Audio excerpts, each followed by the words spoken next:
Hello, my fellow Americans. 'Tis I, the Rumpled One. I think I figured out part of the problem with me and government officials. And I guess it's really with government officials and, regular people. And the problem is this, or the situation is this. Government officials, they already have what they want from us. They've got their elected position or appointed position. They don't need us anymore. They already have our money because they take it via taxes. So basically, unless it's election time, we're just a nuisance. So that's why whenever you go and you have dealings with government officials, it's just an uphill fight. It's that simple. You see, if there was a restaurant and you walk in and they start treating you rudely, you walk out. You go someplace else to eat. But the government, you don't have any choice but to deal with them. I mean, you can choose not to vote, but you really can't choose not to pay taxes. That's against the law, and they'll send out people with guns to make sure they collect their money. So it is really that simple. Government doesn't need you, and they treat you that way. It's almost like a utility company. You're going to tell the electric company, to take a hike? Well, they turn off your electric. What are you going to do? So since they have the power, they have the upper hand, they have what you need, they can treat you any way they want. Now, it's not to say all government people are bad, or all elected officials are acting that way, but the problem is it only takes one to make your life miserable.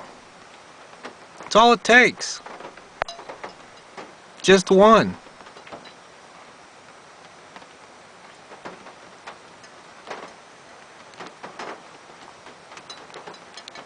So once again, I dealt with some government officials. Last night I went to the city council here in Mayberry, once again telling them that my request is really simple. Just allow my group to use the room so we can show disaster movies and get people prepared. Teach them about preparedness. Discuss preparedness. But no, they want Mayberry Prepares. That's the official sanctioned body. But Mayberry Prepares isn't doing anything for the people. They've been in existence for about, December, January, February, it's now March. Yeah, 3 months. They haven't had one meeting for the benefit of the public.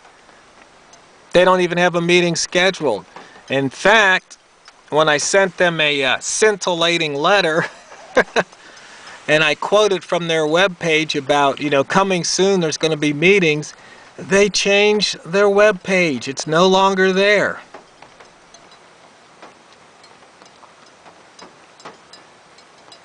But then I got to thinking, maybe the government doesn't want us to show disaster movies because the disasters movies usually have one thing in common, and that's showing just how bad the government is in times of crisis and disaster. How they usually make things worse rather than better. The hero of the movie is usually some person that's been, kicked out of the government, or some outcast in some way, shape, or form. The guy that has the answer, or the woman that has the solution. Maybe they don't want people to think about that. And then I was at another meeting yesterday. Yeah, like I said, I've been dealing with government, and this was a coalition. See, they're trying to bring in all of the groups so we can all sit around the table and, we put our past behind us and we realize that everybody has something to contribute and that we all work together, kumbaya. Well, it's really funny because as soon as the presenter just said, okay, do we have any comments, I raised my hand. And they said, oh, I got called on, so I began to speak. I go, well, I'm going to go to the board here. They're like, oh, wait a minute. No, we don't have time for all of that. I'm thinking to myself, I didn't voice this out loud, but I thought you just said we all have something to offer. It's like you don't even want to hear what I have to say. You're already going to assume. I thought we weren't supposed to assume.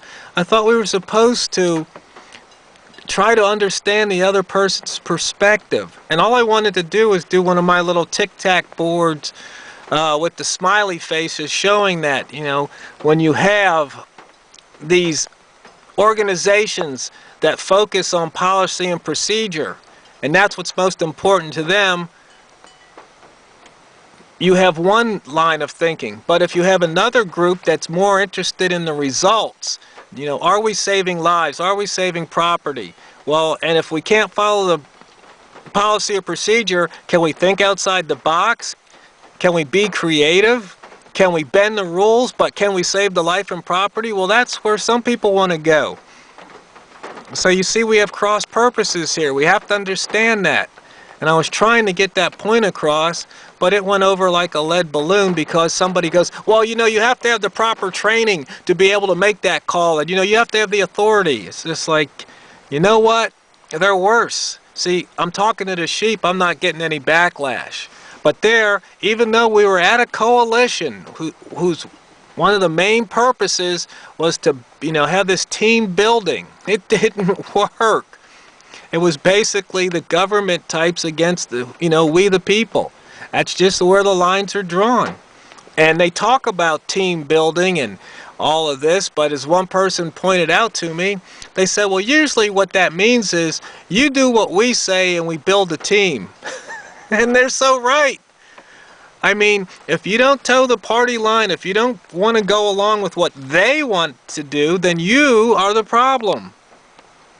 They don't want anybody that has a different way of thinking or a different solution. They want you to do their solution. But fortunately, there were some other people out there who spoke up and said, no, you guys are coming at it the wrong way. As I pointed out, that you guys are government officials, you're top-down organization. You're all about policy and procedure. And you're all about this, you know, chain of command. Whereas, you know, we the people, we're a bottom-up organization. We want to empower the person, the individual, let them decide, let them take care of themselves, not be reliant.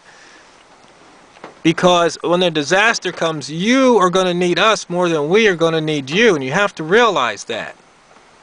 But you see, in a disaster, what the government types, they want to protect themselves, the government, their jobs, etc.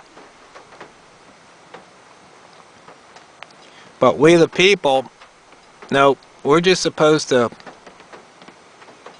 do as they say. And you have to realize, in a crisis situation, they can do things, impose curfew, martial law. They might want to take away your guns, herd you into a FEMA camp. I don't know about you, but I ain't going to no FEMA camp. The only way I'm going to a FEMA camp's in a body bag. I'll tell you that right now. There's no way I'm going to a FEMA camp. You think I'm going to let them do what they want with me, tell me where I can go, what I can and can't do? And what do you think would happen if you give them any resistance? Oh, you'll probably be arrested, handcuffed, shackled, beaten, if not shot.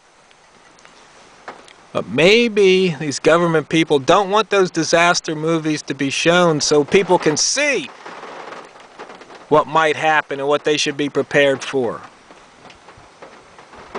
Maybe they don't want that education out there.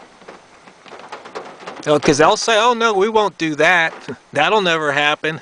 Anything they say won't, most likely can and will happen. And of course, the media will spin it the way the government wants to.